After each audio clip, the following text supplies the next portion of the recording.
Assalamualaikum warahmatullahi wabarakatuh. Di sini kami ingin mempresentasikan mengenai Creative Accounting dan Tax Planning.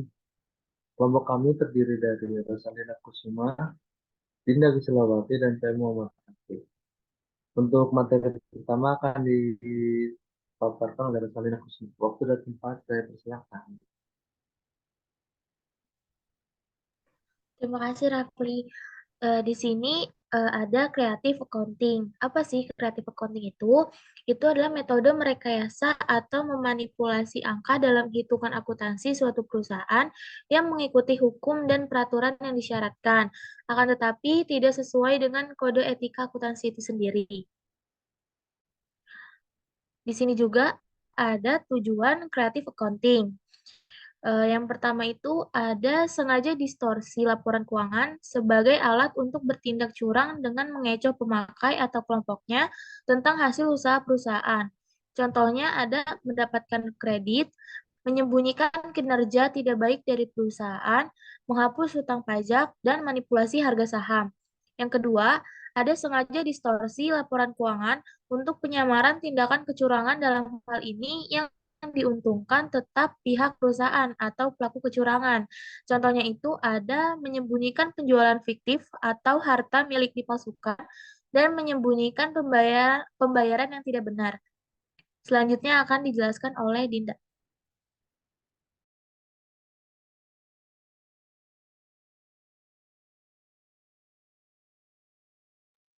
Selanjutnya yaitu ada motivasi melakukan creative accounting. Nah, di sini ada motivasi yang pertama yaitu ada motivasi bonus. Nah, motivasi ini biasanya dilakukan oleh pihak manajemen dalam hal pemegang saham akan memberikan bonus sebagai hasil kinerja yang dikerjakan oleh manajemen dalam mencapai target laba perusahaan. Nah, yang kedua itu yaitu ada motivasi utang. Motivasi utang ini berusaha untuk mendapatkan pinjaman kepada kreditor sehingga kinerjanya haruslah baik sehingga kreditor akan memberikan pinjaman kepada perusahaan tersebut. Oleh karena itu, manajemen cenderung menaikkan penghasilan lebih besar dari penghasilan sebenarnya. Yang ketiga yaitu ada motivasi pajak. Nah, motivasi pajak ini dilakukan untuk mengurangi biaya pajak. Hal ini terjadi dengan mempercepat pengakuan biaya dan menunda penghasilan sehingga biaya pajak yang dikeluarkan oleh perusahaan menjadi rendah. Yang keempat yaitu ada motivasi penjualan saham. Motivasi ini biasanya dilakukan perusahaan yang akan go public atau sudah go public. Perusahaan yang akan go public melakukan penawaran saham perdananya ke publik untuk memperoleh tambahan modal usaha dari calon investor. Selanjutnya yaitu ada creative accounting ditinjau dari teori etika. Yang pertama yaitu ada teori etika deontologi. Nah, etika deontologi ini menekankan kewajiban manusia untuk bertindak secara baik. Suatu tindakan itu baik bukan dinilai dan dibenarkan berdasarkan akibatnya atau tujuan baik dari tindakan yang dilakukan, melainkan berdasarkan tindakan itu sendiri. Jadi, melihat motivasi creative accounting, maka creative accounting merupakan tindakan yang keluar dari etika menurut teori etika deontologi. Yang kedua yaitu ada teori etika utilitarianisme. Nah, utilitarianisme ini adalah suatu tindakan dinilai baik jika bertujuan mencapai suatu yang baik juga, atau akibat yang ditimbulkannya baik dan bermanfaat. Dinilai dari praktik kreatif accounting, praktik yang cenderung oportunis, maka tindakan kreatif accounting tidak dapat diterima oleh teori etika utilitarianisme, yaitu creative accounting dilakukan hanya untuk kepentingan manajemen sendiri dan tidak dilakukan untuk kepentingan masyarakat banyak. Selanjutnya yaitu creative accounting ditinjau dari teori etika egoisme. Egoisme etis adalah perilaku yang dapat diterima tergantung pada konsekuensinya. Sifat egois para perilaku creative accounting jelas terlihat dalam praktik akuntansi kreatif, yaitu setiap laporan keuangan yang tidak dilaporkan sesuai kenyataannya merupakan tindakan yang tidak etis karena hal itu hanya untuk kepentingan perusahaan saja tanpa memikirkan kepentingan pihak lain. Jadi, creative accounting ditinjau dari teori etika deontologi, utilitarianisme, dan egoisme etis tidak dapat diterima sebagai tindakan yang etis karena creative accounting menyesatkan pengguna informasi laporan keuangan dan creative accounting hanya mementingkan kepentingan individu dengan mengorbankan kepentingan orang banyak. Selanjutnya, untuk tax planning akan dijelaskan oleh Raffi. Jadi di sini ada tax planning. Tax planning atau perencanaan pajak adalah upaya untuk mengurangi atau meminimalkan beban pajak yang harus dibayarkan kepada negara sehingga pajak yang dibayarkan tidak melebihi jumlah yang sebenarnya. Salah satu praktik dalam manajemen perpajakan ini dilakukan dengan tetap mematuhi peraturan perpajakan yang berlaku alias legal. Jadi tax planning ini banyak banyak digunakan oleh para manajemen perusahaan untuk menghemat beban pajak dan meningkatkan laba perusahaan tersebut. Next. Dalam tax planning ada 5 skema yang sering dipakai dalam perencanaan, yaitu satu, tax avoidance.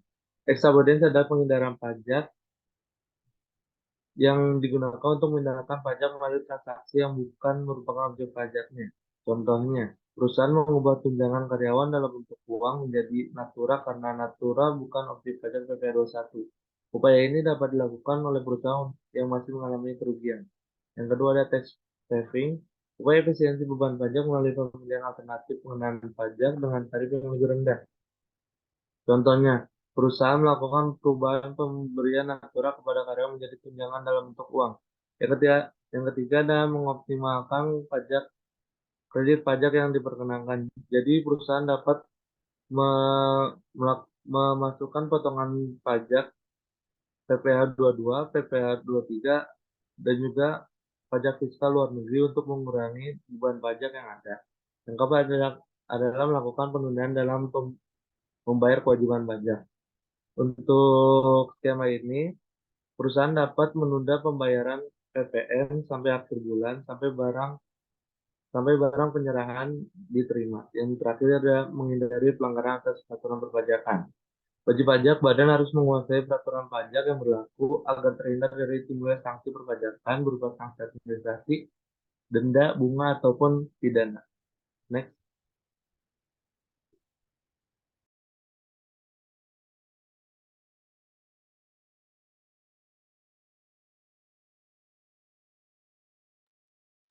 Selanjutnya ada tujuan tax planning.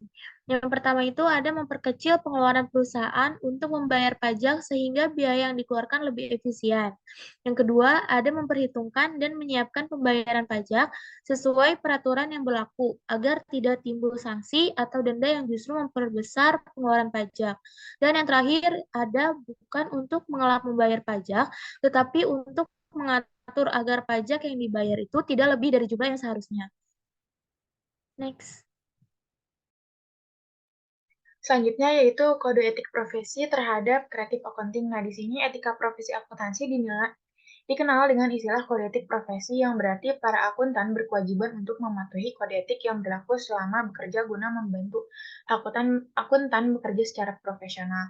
Nah, tumbuh kembangnya akuntansi kreatif ini atau creative accounting ini dikarenakan adanya tekanan dari pemilik perusahaan yang berusaha untuk memaksimalkan dan mengeliminasi masalah akuntansi yang terjadi dalam mendukung kemampuan akuntan untuk melawan tekanan tersebut dan untuk meningkatkan kemampuan pengambilan keputusan etis mereka. Diperlukan penerapan kode etik. Nah, kode etik ini didasarkan pada nilai profesional, keadilan, utilitas, kompetensi, dan integritas. Jadi, di sini kode etik profesi ini diperlukannya keadilan, utilitas, dan integritasnya terhadap creative accounting. Nah, jadi dapat disimpulkan bahwa etika dalam akuntansi meminimalisasikan kecurangan-kecurangan yang terjadi. Kecurangan yang terjadi ini bisa bersifat material dan non-material. Perbedaannya yaitu ada atau tidak adanya unsur kesengajaan. Sikap profesionalisme merupakan syarat utama sebagai akuntan karena dengan profesionalisme lah bisa menjalankan amanah yang dikembang kepada seorang akuntan itu sendiri. Selanjutnya, kesimpulan akan disampaikan oleh Muhammad Rahfi. Kesimpulan, kreatif accounting merupakan sebuah tindakan yang memanfaatkan penggunaan kebijakan akuntansi tertentu dalam mencapai suatu tujuan-tujuan tertentu yang diinginkan oleh perusahaan.